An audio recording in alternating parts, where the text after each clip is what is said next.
उत्तर प्रदेश के संभल जिले में बीजेपी के प्रबुद्ध वर्ग सम्मेलन में पहुंचे बीजेपी के वरिष्ठ नेता और मेरठ के सांसद राजेंद्र अग्रवाल का बड़ा बयान सामने आया। बीजेपी के वरिष्ठ नेता और मेरठ के सांसद राजेंद्र अग्रवाल ने मदरसों, वक्फ बोर्ड की संपत्ति की जांच और पीएफआई पर बैन लगाए जाने के सवाल पर बड़ा बयान देकर कहा कि हम हिंदुस्तान के मुस्लिमों को लगातार समझा रहे हैं कि हिंदुस्तान में रहने वाले सभी मुसलमानों के पुरखे बाबर नहीं, भगवान श्री राम हैं।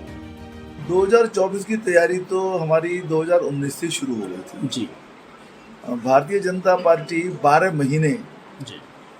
काम करने वाली पार्टी है और बूथ स्तर तक हमारा समर्पित कार्यकर्ताओं का संगठन है, तो हम निरंतर सक्रिय रहते हैं। सर, माना ये जाता है प्रधानमंत्री की कुर्सी का रास्ता यूपी से होकर के जाता है, यूपी पर इसलिए खास फोकस रहता है, मुद्दे भी यूपी से उठेंगे, तो क्या किन मुद्दों पर चुनाव होगा 2019? मुद्दा तो हमें हमेशा हमारा विकास ही है जी। हम जब कभी भी चुनाव लड़े हैं, हम विकास के आधार पर ही चुनाव लड़े हैं और हमारी जब सरकार बनी तो हमने विकास किया है।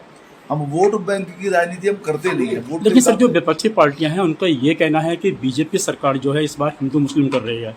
पहले ज्ञान बापी मस्जिद और मथुरा मदरसों की जांच, वक्फ बोर्ड की जांच, तो इसके क्या मायने हैं? मतलब नहीं, ये उनके दिमाग में सांप्रदायिकता घुसी हुई है जी। जो विपक्षी दल हैं उन्होंने वास्तव में सांप्रदायिकता की राजनीति की। हम तो सबका साथ सबका विकास की राजनीति कर रहे हैं और केवल कह नहीं रहे हम माननीय प्रधानमंत्री जी ने या माननीय मुख्यमंत्री जी ने जो भी कार्यक्रम बताए, हमें कोई बताए हमने कोई भेद किया हो, हम भेद करते ही नहीं है। ये जो विषय हैं ये तो आस्था के विषय पहले से उठ रहे थे, उठ ही रहे थे।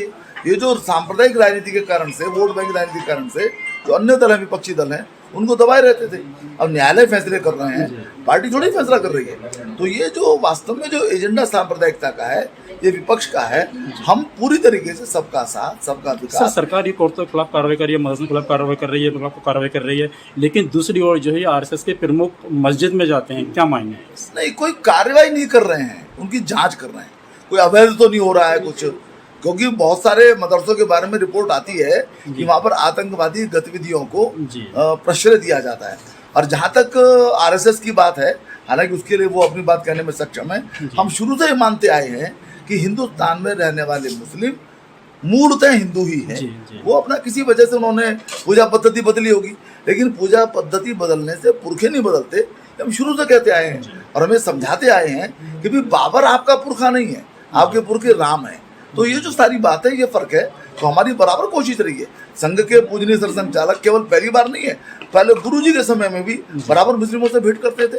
लेकिन ये जो गलतफहमी की राजनीतिक दलों के द्वारा जो निर्मित हुई है, उसके परिणाम स्वरूप ये सारी बातें रहती हैं। संभल से फजल अहमद के साथ सतीश सिंह की रिपोर्ट, एक्सप्रेस न्यूज।